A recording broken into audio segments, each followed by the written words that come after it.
Assalamualaikum warahmatullahi wabarakatuh. Kami dari kelompok 1 Psikologi Umum akan menjelaskan tentang dasar biologi dalam mengendalikan tingkah laku. Yang pertama, faktor penyebab munculnya perilaku manusia.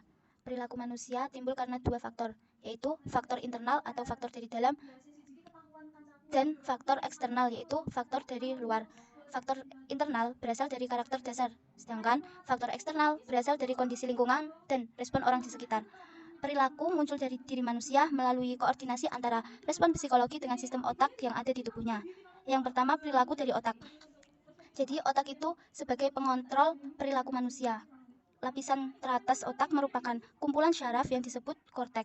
Kortek itu sebagai pusat pengelolaan semua bagian manusia, seperti apa yang dipikirkan oleh manusia, apa yang dirasakan, dan yang dilakukan.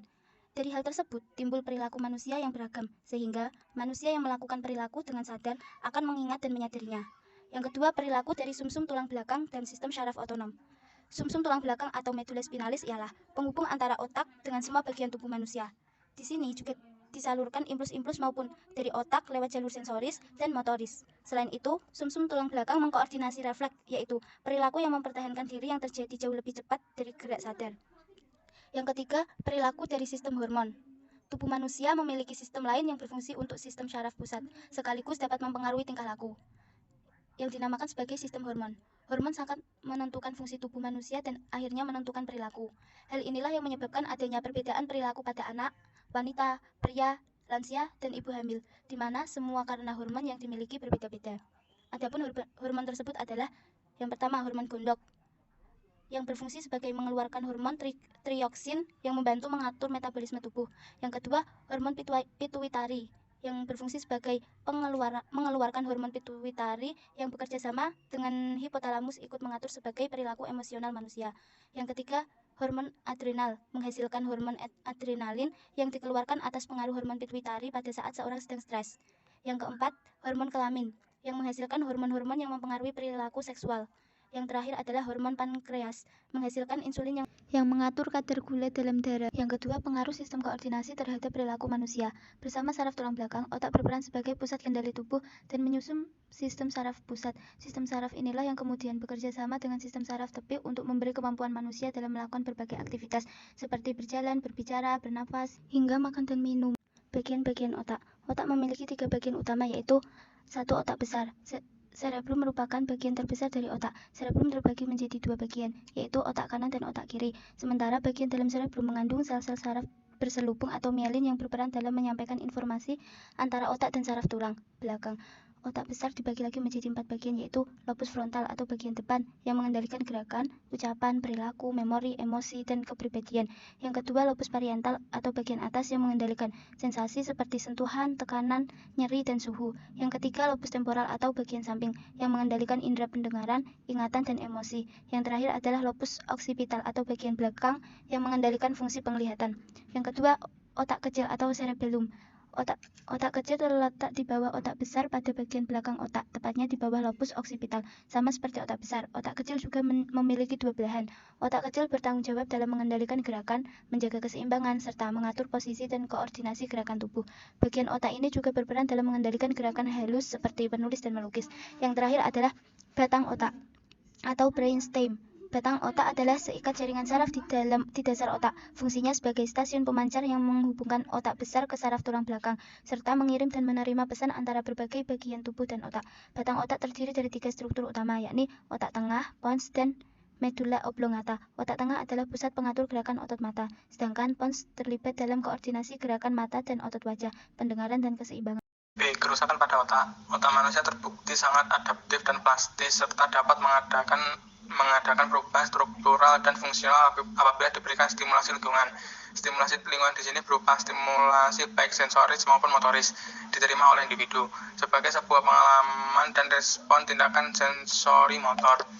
Diketahui juga aktivitas di otak juga meningkat pada saat membayangkan gerakan mental praktis tanpa harus melakukan aktivitas. Kerusakan dari sel otak yang aktual akibat dari lesinya disebut umbra, sedangkan gangguan fisiologi sekunder dari sel saraf lain di sekitar atau yang terkait dengan sel otak yang rusak disebut penumbra, inhibisi atau diasis. Gangguan fisiologi sekunder ini dapat diakibatkan oleh neural shock, edema, terputusnya aliran darah atau denervasi sebagian neuron pasca regenerasi pada sel-sel otak.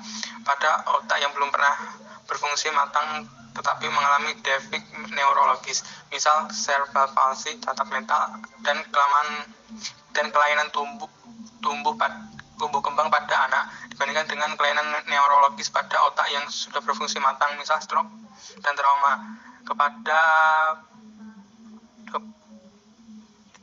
kepala pada orang dewasa. Proporsi luas zona umbra dan zona penumbra bisa sangat bervariasi tergantung tipe kerusakan pada otak. Demikian juga dengan jenis dan lama kejadian kerusakan sel saraf di otak. Kejadian mendadak terlokalisir, misal stroke, proporsi umbra dan penumbra hampir sama. Kejadian yang lambat, misal tumor, mungkin umbra tidak disertai adanya penumbra. Sedangkan suatu trauma, misal trauma kepala, mungkin penumbra lebih dominan daripada umbra. Proses pemulihan dan plastisitas otak. Berdasarkan konsep plastisitas, maka bila ada kerusakan pada otak, dimungkinkan untuk terjadi proses recovery atau pemulihan. Fase diagenesis dikategorikan sebagai pemulihan spontan dan reorganisasi mekanis neural atau perbaikan neurologis. Gangguan laten dari aktivitas neuronal di dekat area kerusakan, di mana terjadi penurunan suplai darah dan metabolisme.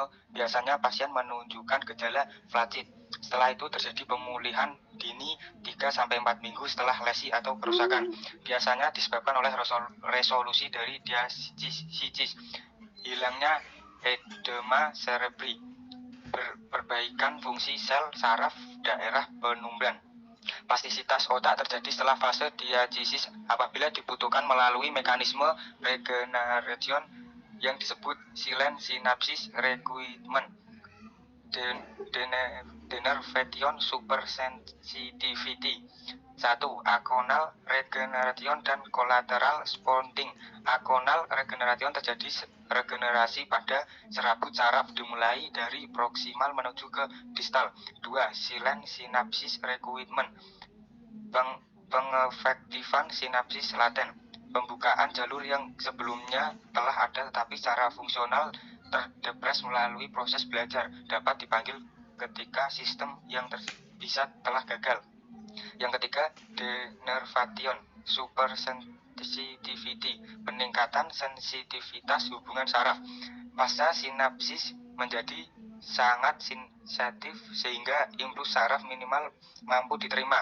Perubahan dalam konduksi dendrit termasuk peningkatan pengeluaran transmitter dan disinhibisi terminal eksitatoris. 4. Collateral sponding, peruntasan kolateral, merupakan pertuntasan dari sel yang utuh atau tidak rusak yang berdasarkan dengan jaringan saraf yang rusak ke daerah denervasi setelah sebagian atau semua input normal rusak. Pertunasan meningkatkan efektivitas sinaptik dan menggantikan sinap yang rusak. Sinaptogenesis dinamis yang terus-menerus terjadi dalam keadaan moral. Cukup sekian presentasi dari kelompok 1, kurang lebihnya mohon maaf. Wassalamualaikum warahmatullahi wabarakatuh.